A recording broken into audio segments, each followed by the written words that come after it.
Assalamualaikum warahmatullahi wabarakatuh, teman-teman sekalian. Kenalkan, nama saya Rizky Lamolana. Izinkan saya untuk memperkenalkan kinerja saya di praktek kerja lapangan di Maestro, tentunya di cabang Bendungan Sutami. Mungkin sedikit tentang saya. Saya bernama Rizky Lamolana di jurusan Desain Komunikasi Visual kelas 11. Alamat rumah saya di Jalan Garuda nomor 25 Pakai Saji di Malang. Tempat tanggal lahir saya di Malang 26 Agustus 2006. Nomor telepon saya 0828 9546 9621. Medsos saya Ilham Tanda Seru. Hobi saya menonton film dan moto saya kita semua skenario. Nah, mungkin kita ke sejarah dari Maestro. Sejarah di Maestro, yakni pemilik bernama Sudatno dan juga Ita, suami istri yang memulai industri ini pada bulan April tahun 1996.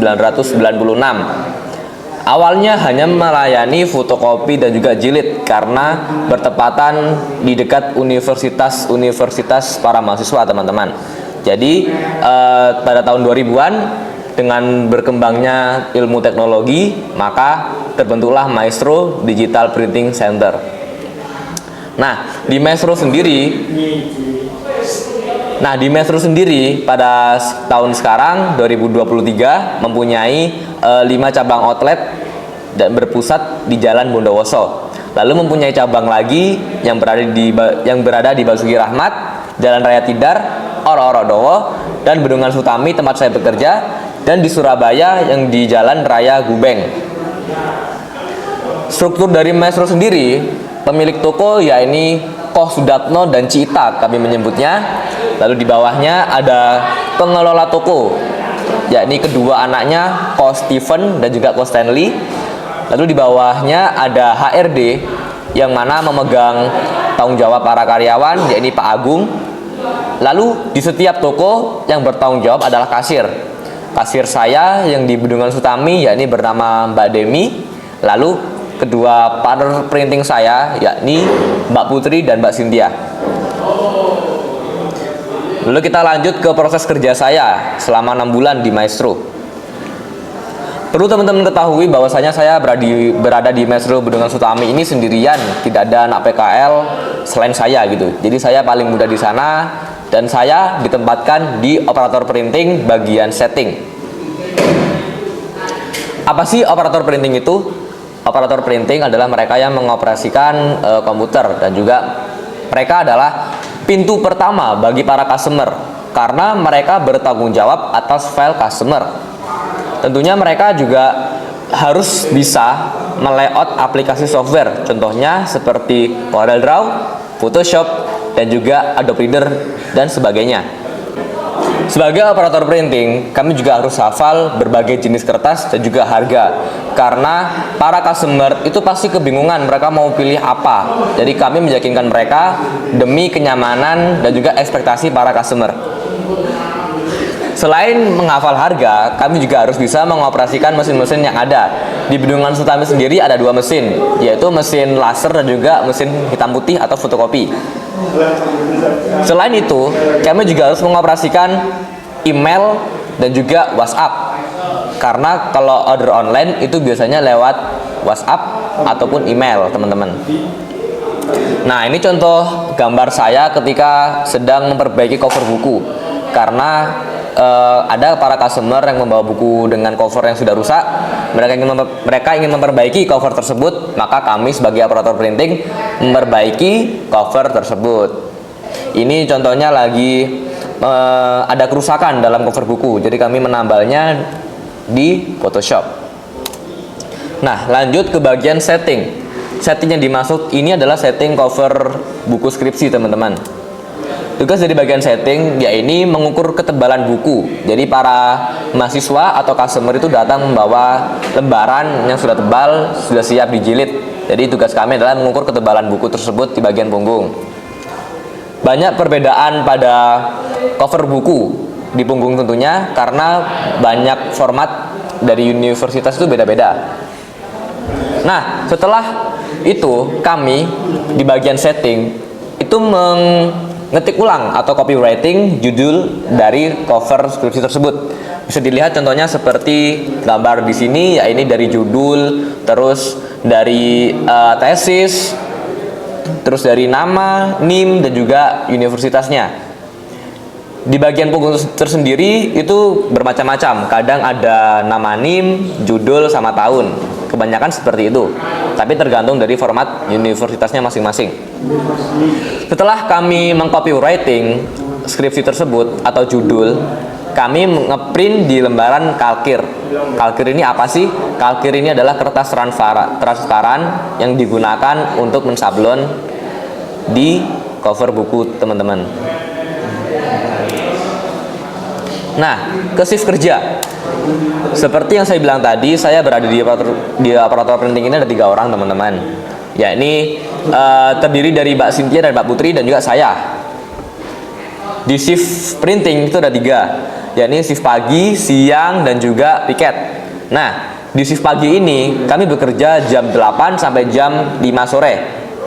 Kalau shift siang jam 11 sampai jam 9 malam. Nah, di bagian piket ini bekerja dari jam setengah 9 atau jam 8 sampai jam 1, lalu kembali lagi jam 5 sampai jam 9 malam teman-teman. Nah, proses kerja saya sebagai operator printing, ya ini kami memanggil order offline ya. Kalau order offline kami memanggil sesuai urutan, lalu kami menanyakan mau dikirim kemana file tersebut. Lalu kami menanyakan apa yang ingin di-print, karena banyak sekali jenis-jenis print atau kertas di Maestro, jadi kami harus tahu mau ngeprint kemana, biar kami bisa memproses file tersebut. Setelah itu, kami akan menulis kitir, sebuah kertas berisi perintah yang akan digunakan untuk diproses dalam mesin, teman-teman. Misalkan banner di Bendungan Sutami itu nggak ada mesin banner teman-teman, jadi kami mengoper atau mengorderkan di pusatnya yang ada di Jalan Bondowoso. Jadi kami menulis kitirnya, nama file, jenis bahannya apa, berapa kali, dan juga mau cetak satu sisi atau bolak-balik seperti itu. Kalau banner cuma satu sisi ya teman-teman, dan juga ada finishingnya apa seperti itu. Kami menaruh kitir ke customer service kalau di banner ya, karena nanti kan dikirim ke Bondowoso, jadi harus melakukan proses pembayaran terlebih dahulu. Setelah itu, ketika banner sudah fix pembayaran, maka kami mengirimnya melalui email ke emailnya Bondowoso teman-teman. Nah, kalau misalkan order online sama prosesnya, ya ini kami melayani melalui WhatsApp. Kadang tuh chat berbeda dengan apa yang kita obrolkan, jadi mungkin banyak miskomunikasi dalam penggunaan WhatsApp teman-teman. Nah, setelah fix order WhatsApp selesai, kami akan menaruh kitir ke kasir, karena customer service itu yang bertanggung jawab online adalah kasir. Setelah pembayaran selesai, baru kami akan proses teman-teman. Nah, ketika cetak hitam putih, kami memakai mesin Fuji Xerox fotokopi karena lebih murah, dan juga operator printing akan mengisi kertas sendiri gitu. Jadi ketika kertasnya sudah habis, ya kami yang mengisi ulang seperti itu. Dan juga ketika di mesin laser, kadang kan ada servernya sendiri, ada bagian sendiri. Ketika server beristirahat, kadang kami sebagai operator printing ya mengoperasikannya seperti itu. Dan juga di mesin fotokopi teman-teman itu bisa scan. Jadi ketika server sedang beristirahat, kami juga scan sendiri gitu. Karena kan nanti akan dikirimkan soft file-nya itu ke customer juga, seperti itu kan. Dan juga yang menghadapi customer adalah operator printing, seperti itu. Nah, produk yang dihasilkan Maestro antara lain teman-teman lihat sendiri, ya ini ada baju, sablon baju, undangan, pas foto, dan juga hal sebagainya. Nah, selama 6 bulan PKL atau praktek kerja lapangan di Maestro, saya mendapatkan ilmu-ilmu yang bermanfaat nih teman-teman. Jadi manajemen waktu, disiplin waktu dari absensi ceklock. Di sana tuh ada ceklock, jadi kalian ketahuan kalau misalkan telat semenit, berapa menit gitu. Karena di Maestro itu disiplinnya tinggi banget teman-teman. Juga deadline pengerjaan, jadi saya harus mengatur waktu saya, tugas atau orderan ini tuh selesai berapa hari atau berapa jam gitu ya. Harus saya fixkan, harus saya mengatur waktu karena juga saya melayani order online gitu ya. Jadi harus membagi kedua hal tersebut seperti itu. Dan juga mengelola jam istirahat. Mengelola jam istirahat ini di Maestro itu kalau jam siang istirahatnya 30 menit. Kalau asar, shift pagi itu 15 menit. Kalau shift siang itu 1 jam teman-teman. Jadi bagaimana cara saya mengatur itu semua agar bisa, yang pertama tentunya makan teratur dan juga tetap sholat tepat waktu. Dan juga mengatur pola kerja di industri karena saya sendiri juga aktivis di organisasi, jadi saya harus mengatur waktu bagaimana saya bisa tetap berorganisasi tapi saya juga bekerja seperti itu. Problem solving, kami tentunya sebagai anak PKL tentunya perlu belajar, dan dari proses belajar ini kami tentunya pasti pernah melakukan kesalahan teman-teman. Jadi kami belajar bagaimana cara menghadapi segala masalah tantangan yang ada dengan kepala dingin, tetap tenang, tetap tegar. Kalau salah ya minta maaf, dan juga tanpa emosi tentunya. Dan juga di mana ada kesulitan, di situ pasti ada kemudahan teman-teman. Komunikasi, seperti yang saya bilang tadi, kami berkomunikasi dengan para customer. Kan customer itu kan berbeda-beda. Ada yang temperamental, ada yang sabar banget, bisa diajak ngomong, dan juga sebagainya. Jadi kami harus memposisikan diri kami, bagaimana caranya agar kami tahu apa maksud dan tujuan dari para customer, dan juga biar tidak ada miskomunikasi. Karena jenis komunikasi orang itu berbeda-beda teman-teman. Dari gaya bicara, postur gerak tubuh itu juga berbeda-beda. Nah, hard skill, meningkatnya pengetahuan saya mengenai aplikasi-aplikasi software seperti CorelDRAW, Photoshop, Nero Express buat nge-burning, dan juga Adobe Reader dan sebagainya.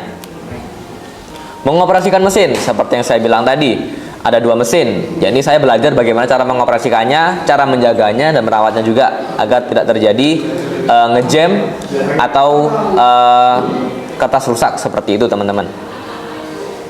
Budaya industri, saya belajar bahwasanya budaya industri itu bermacam-macam tentunya. Kalau di Maestro sendiri kami tidak boleh pegang HP nih teman-teman. Jadi kami pegang HP cuma jam istirahat saja. Bagaimana cara menghormati orang yang lebih tua, dan juga bagaimana cara kita mengajarkan bersama-sama, bagaimana cara mengajari anak-anak PKL yang mau datang seperti itu. Dan juga bagaimana cara menaati peraturan dan menghormati peraturan tersebut tanpa dilihat atau diawasi oleh owner dari pemilik toko tersebut teman-teman. Kesimpulannya adalah PKL adalah gambaran kita di masa depan nanti untuk bekerja. Maka dari itu, para siswa harus siap untuk menjalani masa adaptasi transisi dari sekolah yang dulunya main-main, sekarang benar-benar bekerja, apalagi di industri besar. Dan juga para siswa diharapkan sudah dibekali ilmu dan juga mental yang siap untuk menghadapi masa PKL nanti. Saran, kami diberangkatkan pada saat kelas 10, dan di kelas 10 ini kami masih belajar tentunya, dan kami harapkan sudah dibekali ilmu dan juga mental yang siap untuk menjalani PKL di masa yang akan datang. Dan diharapkan untuk guru pembimbing semuanya bisa dengan sabar dan juga ikhlas untuk menjaga kami, apalagi mereka yang sendirian di PKL-nya. Dan juga untuk para siswa diharapkan bisa berkomunikasi lebih lanjut lagi dengan guru pembimbing agar tidak terjadi masalah-masalah yang tidak diinginkan. Mungkin itu saja dari saya. Sekian. Nun wal qalami wa ma yasurun. Wassalamualaikum warahmatullahi wabarakatuh.